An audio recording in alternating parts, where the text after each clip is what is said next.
Regain d'agitation sur les marchés d'échange. Réunion demain à Bruxelles des ministres des Finances européens et du Comité monétaire pour étudier un éventuel réaménagement des parités. Le problème des immigrés en France après la campagne des municipales. Invité de ce journal Françoise Gaspard, maire sortant de Dreux. Finale demain du tournoi des 5 Nations, un grand moment de rugby demain avec la rencontre France-Galles au Parc des Princes et le dernier vécu à l'antenne par notre ami Roger Coudert. La semaine nationale de lutte contre le cancer, le portrait d'une jeune américaine qui a perdu une jambe n'est pas le goût de la vie. Madame, Monsieur, bonsoir. En cette fin de semaine et à la veille du sommet européen de Bruxelles qui commencera ses travaux lundi, le système monétaire européen est toujours en ébullition sur les principaux marchés d'échange aujourd'hui à Francfort, à Londres et à Paris. Les spéculateurs ont en effet tenté d'anticiper le réajustement probable des parités monétaires européennes en jouant le Deutsche Mark à la hausse et le franc français à la baisse. Le réalignement des parités est proche puisque demain, on vient de l'apprendre, le Comité monétaire européen va se réunir à Bruxelles et les ministres des Finances se réuniront demain soir et ce, à la demande de l'Allemagne fédérale, Philippe Sassier. Oui, en général, ce sont des signes qui ne trompent pas. Quand les ministres des Finances font leur valise pendant le week-end pour aller à Bruxelles, ce n'est pas pour manger des frites et des moules, mais en général, c'est pour regarder leur monnaie. Alors, depuis une semaine, on s'est posé la question de savoir pourquoi est-ce que François Mitterrand attendait tellement avant de faire connaître ses choix économiques. Il faut dire qu'il a probablement voulu montrer que les grands choix économiques n'ont pas à obéir aux démangeaisons des spéculateurs. En effet, jamais, depuis qu'il est entré à l'Élysée, le président de la République ne s'est trouvé confronté devant des choix aussi lourds de conséquences. De la politique économique et des hommes qui vont l'appliquer vont dépendre pendant 3 ans, les succès ou les échecs juste avant les élections législatives. Mais bien davantage que cette toile de fond politique, c'est du niveau de vie des Français, de nos cotisations sociales, de nos impôts, de la santé des entreprises dont il s'agit. Et François Mitterrand est confronté en fait à 2 grandes hypothèses. La première, c'est de mettre en vacances la France du système monétaire européen et de fermer au maximum les frontières. N'ayant plus à défendre le franc, on peut plus facilement financer certaines réformes ou bien baisser nos taux d'intérêt. Et puis, disent certains conseillers du président de la République, comme Jean Ribou, qui dirige la grande entreprise multinationale Schlumberger, il faut protéger un petit peu les entreprises françaises pour leur donner le temps de se remuscler. Il déclarait au mois de novembre à RTL, il me paraît vital de faire jouer les clauses de sauvegarde du marché commun pour limiter les importations en France. Mais bien des hommes dans la majorité qui partagent les idées de Jean Ribou n'aimeraient pas le voir au gouvernement. Alors cette thèse-là, à l'appui de plusieurs membres du gouvernement, mais elle comporte un risque, serait celui d'isoler la France pendant un certain temps. Et il y a bien sûr une deuxième solution qui est celle-là défendue, si l'on peut dire, par le tandem Mauroy-Delors. Oui, il y a en quelque sorte un front du refus du sortir du système monétaire européen. Je crois que Jacques Delors, hier soir, ici même, s'en est bien expliqué. Alors, cette deuxième solution, défendue par le tandem Delors-Mauroy, consiste à dire qu'il faut que la France socialiste puisse réaliser ses réformes sans sortir du système monétaire européen et en respectant ses grands engagements internationaux. C'est la raison pour laquelle il demande depuis plusieurs jours aux Allemands de réévaluer le mark, tandis que eux, ils préparent un paquet de mesures économiques afin de gérer la France de façon un petit peu plus économe. Il faudra de toute façon prendre des mesures pour diminuer le déficit de notre commerce extérieur et de toute façon, cette solution signifie que les Français devront moins consommer. La lutte entre les 2 tendances a été très vive, elle reste encore très très vive et le président de la République a entendu des arguments bien divers, mais en tout état de cause, les dangers de l'attente ont pesé moins lourd que les risques graves de se tromper de route. Oui, et justement, donc, hier soir, ici même, Jacques Delors, le ministre de l'économie et des Finances, soulignait avec force la divergence des points de vue qui subsistent sur le plan monétaire, qui subsistait en tout cas entre Paris et Bonn, sur les mesures à prendre de part et d'autre. Pour M. Delors, c'est aux Allemands de prendre une décision, sous-entendez de réajuster leur propre devise, puisque c'est le mark qui pose problème. Vu de Bonn, l'analyse demeure différente, comme nous l'explique Michel Meyer. Jacques Delors a répété sur Antenne 2 ce qu'il avait déjà dit il y a une semaine à Clichy, à savoir que les Allemands devaient réévaluer unilatéralement leur monnaie, a été jugé de bonne guerre à Bonn. On a même accueilli cette déclaration comme le signe que Jacques Delors était le patron, le véritable patron des opérations monétaires prévues dimanche à Bruxelles. On considère en effet que cette déclaration souligne le fait que les Français ne veulent pas sortir du système monétaire européen, d'où une attitude de compromis qui s'observe actuellement à Bonn, sur la base bien entendu d'un refus toujours aussi catégorique de réévaluer unilatéralement le Deutsche Mark. On évoque donc un réajustement monétaire qui pourrait être de l'ordre de 8 à 12% entre les parités Deutsche Mark-franc. Et on estime que Français et Allemands pourraient être en mesure de faire la moitié du chemin. Voire que les Allemands pourraient faire 2/3 du chemin en réévaluant le Deutsche Mark, ou les Français 1/3 du chemin en dévaluant le franc. Mais ce sont là des hypothèses à manier avec une certaine précaution, bien entendu. Il reste que Helmut Kohl arrivera également dimanche à Bruxelles au titre de président du Conseil européen. Et on ne le voit pas à travers son intransigeance provoquer en quelque sorte le début de la fin de l'Europe économique.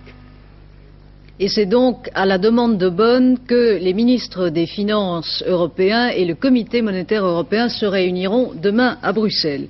Aujourd'hui encore, donc, la journée a été rude pour le franc, et ce, au bout d'une semaine agitée et coûteuse pour la Banque de France. Jean Lebert. 6 francs 93 pour un dollar, 2 francs 89,85 pour un Deutsche Mark aujourd'hui vendredi à Paris. Dans un marché relativement calme, le mark termine à nouveau la semaine en fanfare. Le franc très attaqué se retrouve à son court plancher. Les spéculateurs, les grandes compagnies financières ont misé à fond sur un réajustement monétaire ce week-end. Les rumeurs allaient bon train aujourd'hui dans les couloirs de la bourse, et la moindre information était amplifiée, déformée, faisant ainsi l'effet d'un électrochoc sur les cambistes, chacun y allant de son scénario pour le week-end. Et pourtant, la semaine avait bien commencé pour le franc. Lundi 14, le franc retrouve un peu de son tonus. 2 francs 87 pour un mark. Les taux d'intérêt pratiqués sur les euros francs obligent les spéculateurs à reculer un peu, sous peine de commencer à perdre beaucoup d'argent. Mardi, spectaculaire redressement du franc. 2 francs 83 pour un mark. Les taux d'intérêt sur les euros francs atteignent des niveaux phénoménaux, 4000 à 6000% l'an. Le Deutsche Mark retombe en dessous de son court pivot. Mercredi, c'est le jour charnière de cette semaine agitée. 2 francs 85 pour un mark. Les attaques de la spéculation reprennent. Le franc recule et s'effrite. Le dollar gagne 10 centimes. Jeudi, à l'ouverture, les spéculateurs sont là. Et ils attaquent. Dans la fièvre, la baisse du taux d'escompte allemand passe inaperçue. Vendredi 20h, les marchés d'échange européens sont fermés. Les ministres des Finances peuvent se réunir. Réunion donc demain à Bruxelles. La retraite à 60 ans, le dispositif est maintenant bouclé avec la signature aujourd'hui par les partenaires sociaux d'une convention financière avec l'État portant sur le régime complémentaire de la retraite. Le ministre des Affaires sociales, M. Bérégovoy, a rendu hommage aux partenaires sociaux qui, a-t-il dit, répondent ainsi aux aspirations des salariés qui veulent partir en retraite à 60 ans. Venons-en maintenant à un dossier qui n'a pas fini de nourrir la controverse dans la vie politique et aussi dans l'opinion publique. Je veux parler du dossier des immigrés et de son corollaire, si l'on garde dans l'oreille la campagne électorale de ces dernières semaines, le dossier de la sécurité. Nous l'annoncions hier soir. Françoise Gaspard, vous ne voulez plus être maire de Dreux, élu socialiste en 77, vous avez été réélu de justesse avec votre liste dimanche dernier, avec 8 voix de plus à votre actif. Alors, vous renoncez à la mairie, dites-vous, pour vous consacrer à la lutte contre le racisme et le fascisme. Alors, pourquoi dénoncer le mal et en même temps renoncer à agir sur le terrain par des actes plutôt que des paroles? Vous avez, Christine Ockrent, une conception très présidentialiste du maire. J'espère que c'est un compliment. Une municipalité est une équipe, et je ferai partie de l'équipe municipale de Dreux. J'ai pris cette décision, je vais vous dire, je n'ai pas dit jusqu'à maintenant, c'est une décision qui m'a coûté. On ne renonce pas effectivement à s'asseoir dans le fauteuil du maire après avoir géré une ville pendant 6 années. Et avoir fait, je crois, de bonnes choses dans cette ville, des choses intéressantes. Et alors donc, pourquoi quitter le terrain concret? Je ne quitte pas le terrain concret, je crois même que je serai encore davantage sur le terrain concret. Un maire, c'est quelqu'un qui gère, qui est beaucoup dans son bureau, qui est beaucoup sur des dossiers. J'ai passé des heures et quelquefois de jours et de nuits dans mon bureau, en étant peut-être pas suffisamment, pas toujours assez, pas toujours autant que mes concitoyens l'auraient souhaité, sur le terrain, dans la rue, dans les quartiers où il se pose des problèmes. Je vais, grâce à Marcel Piquet qui va me succéder et qui accepte cette tâche ingrate de gestion, je vais être davantage disponible sur le terrain pour m'occuper d'un certain nombre de dossiers qui me tiennent particulièrement à cœur. Alors pour prendre le problème des immigrés dans son ensemble, pour toute la France, est-ce que, à votre avis, à son arrivée au pouvoir, le gouvernement de gauche a bien agi vis-à-vis de ce problème? Est-ce qu'il l'a pris avec suffisamment de sérieux? Est-ce qu'il en a apprécié avec suffisamment de sérieux l'importance?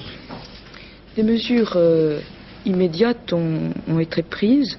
Je crois qu'un débat aussi a eu lieu. Vous savez plusieurs rapports ont été demandés sur la situation des immigrés dans notre pays, qui ont permis de prendre déjà un certain nombre de décisions.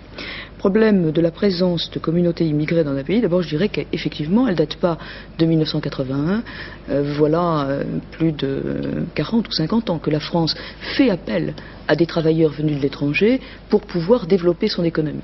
La situation nouvelle aujourd'hui, depuis 5, 6 ans, 10 ans peut-être, c'est que nous sommes en crise et que certains osent assimiler la présence d'immigrés et le chômage. Je pense que le gouvernement a entamé une politique d'abord en arrêtant l'entrée de nouveaux travailleurs dès juillet 1981, ensuite en prenant des mesures qui permettent d'insérer davantage les immigrés qui sont ici, les étrangers qui sont en France, dans notre société. Mais il n'y a pas seulement la crise. Un certain nombre de gens disent qu'il y a ce qu'ils appellent un seuil de tolérance. C'est-à-dire, lorsque la proportion des immigrés dans une ville dépasserait un certain seuil, 10, 15%, il y aurait presque automatiquement un problème entre les immigrés et les habitants d'origine française de la ville. Est-ce qu'il y a un seuil de tolérance? Je refuse totalement cette notion. Et je pense par ailleurs que s'il y a un problème de tolérance, pas de seuil, mais un problème de tolérance des immigrés, c'est pour deux raisons. D'une part, effectivement, la situation économique. D'autre part, le comportement d'un certain nombre ambigu, hypocrite, d'un certain nombre de responsables politiques de droite. Écoutez, donnez-moi des exemples. C'est vrai, ça fait pas plaisir à certains quand on dit c'est vrai qu'il y a eu plus de refoulement depuis aux frontières depuis 1981 que du temps de Giscard d'Estaing. Certains à gauche n'osent pas le dire, d'autres, lorsqu'ils le disent, sont considérés comme des racistes. Dire la vérité, il y a eu davantage de refoulement d'étrangers à l'entrée de nos frontières depuis 1981.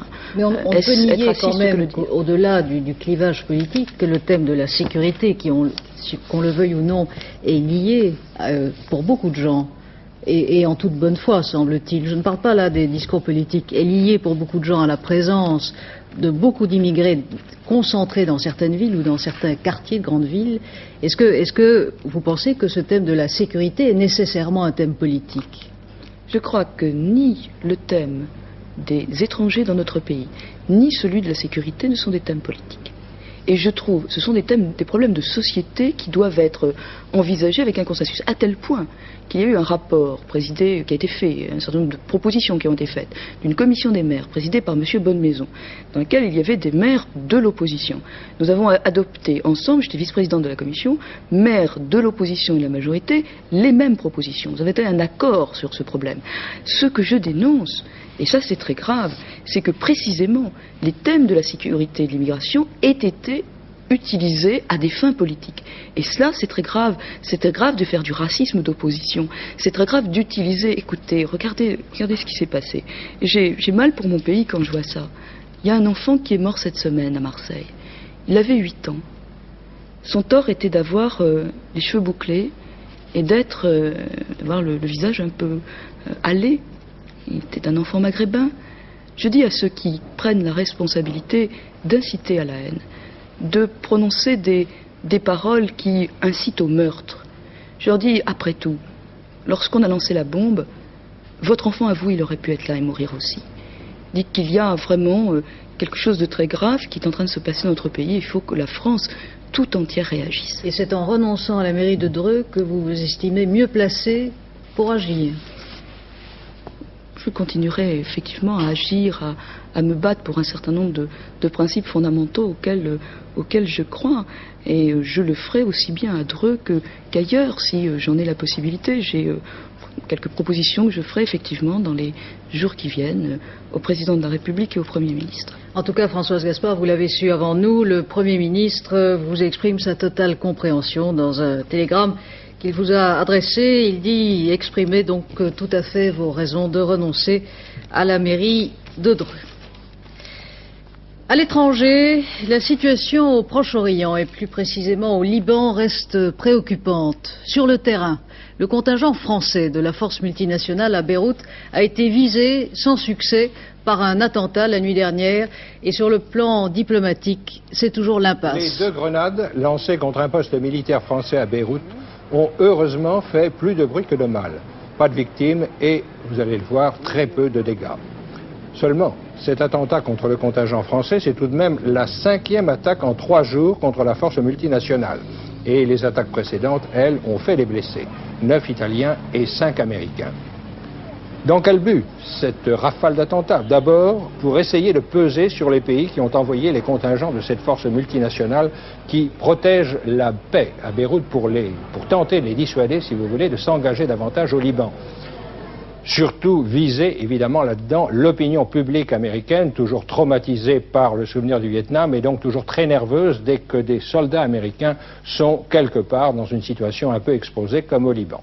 Et puis, deuxième but de tels attentats, tenter de démontrer que le gouvernement du Liban, que le président du Liban n'arrive pas à rétablir véritablement l'ordre et à s'imposer dans le pays. Bref, de tels attentats servent objectivement tous ceux qui veulent maintenir un Liban faible, divisé, toujours soumis à la double occupation israélienne et syrienne.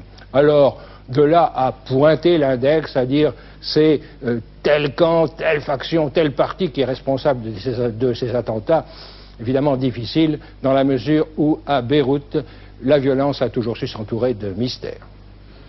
La violence et le mystère, ce sont précisément les mots dont le commissaire Broussard cherche à délivrer la Corse après le coup de filet antiterroriste opéré dans l'île et qui avait permis d'arrêter 2 personnes, dont l'une se réclamant de l'ex-FLNC. Un aveu de poids aujourd'hui et un premier succès spectaculaire pour le commissaire Broussard. René Tomasi, 28 ans, a en effet reconnu aujourd'hui avoir tué le coiffeur André Scocq, découvert assassiné le 19 février dernier à Ajaccio.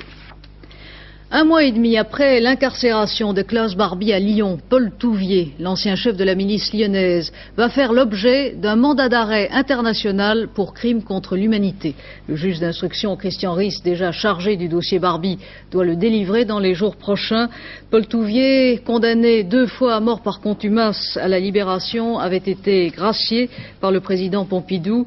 À la suite de nouveaux témoignages accablants, il faisait déjà l'objet d'un mandat d'arrêt sur le territoire français, délivré en 81. Il se cacherait maintenant dans un couvent en Italie. Umberto de Savoie vient de mourir. L'ex-roi d'Italie n'avait vraiment régné qu'un seul mois sur son pays en mai 1946, après l'abdication de son père, compromis dans l'aventure mussolinienne, et jusqu'au référendum qui instituait la République en Italie. L'ex-roi, qui vivait depuis en exil au Portugal, souhaitait revoir sa patrie avant de mourir. Atteint d'un cancer des os, il est mort à Genève sans avoir pu réaliser son vœu. Il avait 79 ans. Lutter contre le cancer, c'est bien sûr soutenir les efforts de la recherche scientifique contre la maladie. C'est aussi aider les malades qui en sont atteints à vivre du mieux possible. Ce thème, celui du malade et de son environnement, anime en ce moment et jusqu'à dimanche la semaine nationale de lutte contre le cancer. Un livre illustre magnifiquement le combat et la victoire d'une malade et de son entourage contre le mal. Ce livre, L'énergie de l'espoir, publié aux presses de la Cité, a été écrit par une jeune américaine, Lénore Madruga. Son portrait, Martine Alain Regnault. Cette femme avait tout pour être heureuse. L'argent, la beauté, un ménage solide, de beaux enfants. Elle était si belle qu'elle était mannequin. Et puis un jour, elle apprend brutalement qu'elle a un cancer osseux à la cuisse, qu'il faut non seulement l'amputer d'une jambe, mais lui enlever aussi une partie de la hanche. Lénore Madruga ne s'est pas laissée abattre pour autant. Elle a décidé de surmonter son importante mutilation. Elle a ce qu'elle appelle l'énergie de l'espoir. Elle l'a montré de façon spectaculaire pour un film de la télé américaine et elle vient d'en écrire toute l'histoire. Elle veut aider les autres et tout dire, les moments difficiles et les autres. Beaucoup de courage, de l'argent, elle reconnaît qu'elle est à cet égard privilégiée, l'ont aidé à démontrer qu'à femme énergique, rien d'impossible. D'ailleurs, personne d'autre qu'elle ne conduit sa voiture. Dans sa maison du Texas, avec ses enfants, son mari, elle a décidé de vivre aussi normalement qu'avant ou presque. Car tout de même, elle a une canne et une jambe artificielle. Au début, chacun a dû s'habituer à cette nouvelle vie, mais peu à peu, tout est rentré dans l'ordre.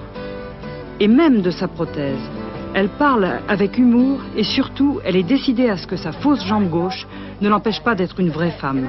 Elle y tient beaucoup. Et elle ne se cache pas, loin de là. Elle clame haut et fort son goût de la vie.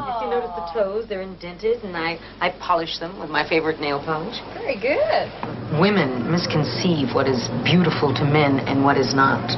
We tend to think that if we don't have a beautiful face, beautiful breasts, beautiful legs, then men will not consider us attractive. Well, I refuse, Sherry, to let the surgery, this catastrophic surgery, blemish my sexual feelings about myself. I was determined to project to my husband that I was still womanly and soft and eager for sex. I guess if you could sum up my philosophy, Sherry, it's to take adversity and turn it around. Use it. Don't let it use you. Un témoignage émouvant et spectaculaire, hors du commun en tout cas. Et quel exemple! Je vous rappelle le titre du livre de Lénore Madruga, L'énergie de l'espoir, aux presses de la Cité. Une nouvelle étape dans l'aventure spatiale, la navette américaine Challenger repartira en principe le 4 avril prochain. C'est ce que vient d'annoncer le responsable du vol spatial américain qui emportera 4 personnes à son bord, dont 2 marcheront dans l'espace. Ce sera le 6e vol de la navette et après Columbia, le premier pour Challenger. Les soviétiques disposent-ils eux aussi d'une navette spatiale? C'est la question que se posent les spécialistes depuis le mystérieux lancement avant-hier de Cosmos 1445. L'engin n'a fait qu'un tour avant d'amérir en plein océan Indien au milieu de la flotte de guerre soviétique. S'agit-il d'une navette ou d'une bombe orbitale? Georges Leclerc. Selon une revue américaine, le véhicule spatial soviétique lancé avant-hier est une mini-navette qui ressemblerait probablement à ceci. D'abord, une énorme fusée, dérivée probable de celle qui lance les stations orbitales Salyut, une Proton donc, avec, au sommet de cette fusée, ce petit triangle métallique blanc qui serait Cosmos 1445, vaisseau de petite taille à 2 places.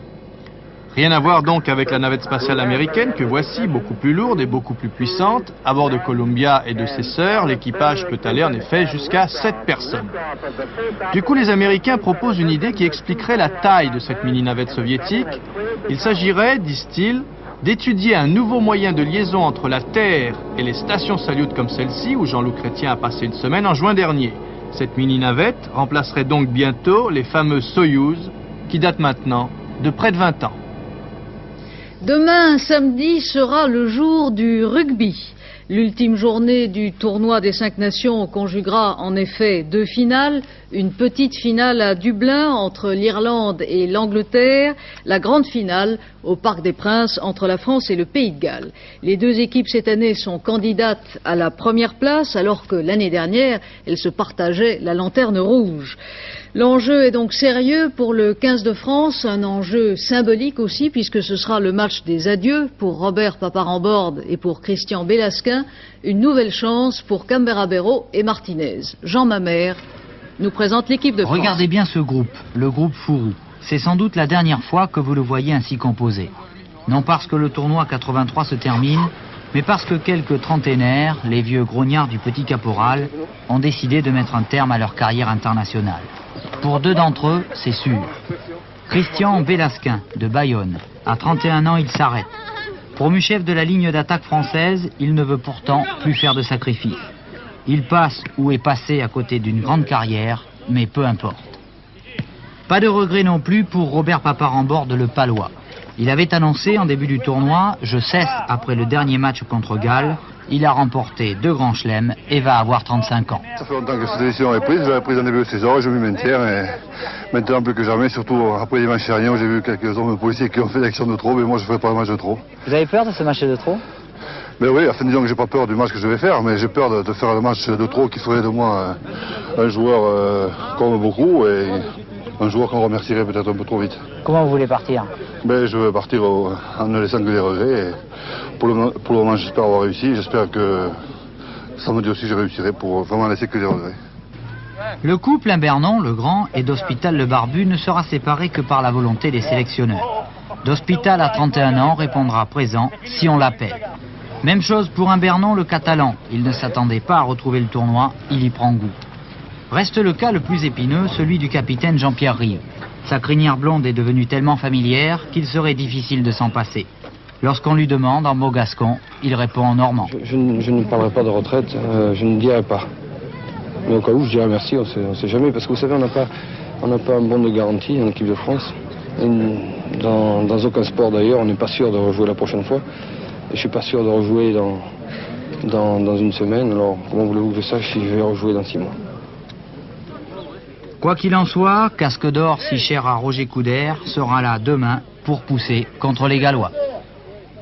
Oui, et la rencontre France-Galles de demain sera aussi le théâtre d'autres adieux, ceux de notre ami Roger Coudert, le chantre du rugby français, qui fera demain son dernier commentaire, pour Antenne 2 bien sûr, d'une finale du tournoi des 5 nations. Roger Coudert qui avec sa verve coutumière... d'abord parce que le parc est désert, et puis le parc c'est pas tous mes souvenirs, il y a Colombes aussi.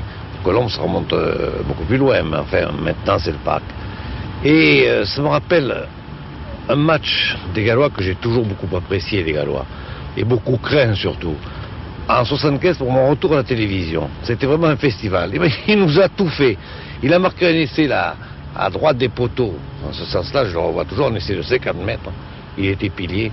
Et il l'est toujours. Demain, il jouera pilier. C'est le seul homme des 30 de France-Galles qui reste de cette année-là. Et comment s'appelle-t-il? Price. Je m'en souviens.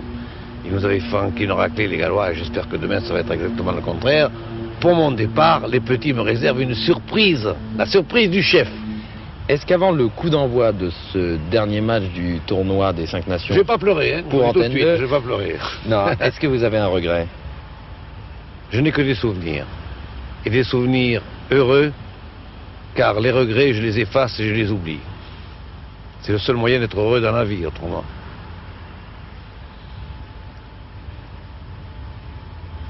Rendez-vous donc avec Roger Coudert, Pierre Albalet-Desjaux et l'équipe des Jeux du Stade sur Antenne 2 demain à 14h50 pour vivre en direct cette finale.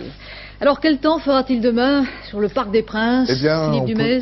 On peut dire qu'il fera à peu près le même temps qu'aujourd'hui, parce que ce temps n'évolue pas beaucoup. En effet, vous voyez cette perturbation atlantique là, qui affecte essentiellement la moitié nord de la France, eh bien elle continue à progresser comme ceci, et cela va se prolonger pendant quelques jours encore. Voyons notre carte pour demain, si vous le voulez. Je crois qu'elle est mal placée, je vais la remettre au bon endroit. On sera surtout affecté demain matin par des brouillards du centre au sud-ouest, et ensuite, eh bien, c'est à peu près le même temps qu'aujourd'hui, à savoir des nuages assez abondants sur le tiers nord avec quelques bruines, je ne dis même pas des pluies, un peu moins de soleil au centre que dans le midi où là il fera assez beau. Attention aux avalanches, il y a toujours un fort risque, surtout sur les Alpes, et des vents assez faibles ou en train de faiblir. Du côté des températures, eh bien elles sont douces, vous voyez 12-14 degrés dans le nord et 14 et même jusqu'à 18 degrés dans le sud, c'est donc un temps assez agréable. Et puis demain, eh bien, c'est la fête des Joseph avec un soleil qui se lève à 6h58 et qui se couche à 19h. Et sachez qu'on a vu à Gérardmer les premières jonquilles, c'est un bon signe paraît-il. Eh bien tant mieux. Deux parutions à signaler. D'abord un nouveau magazine qui s'adresse moins aux vrais sportifs qu'aux élégants du sport, Vogue Sport, et aussi une nouvelle collection Photopoche, une collection dédiée aux maîtres de la photographie, les deux premiers, Nadar et Cartier-Bresson. Voilà, à 22h50, Claude Séraillon vous présentera notre édition de la nuit. Demain, 12h45, Antenne 2 midi. J'aurai le plaisir de vous retrouver demain à 20h. Très bonne soirée sur Antenne 2.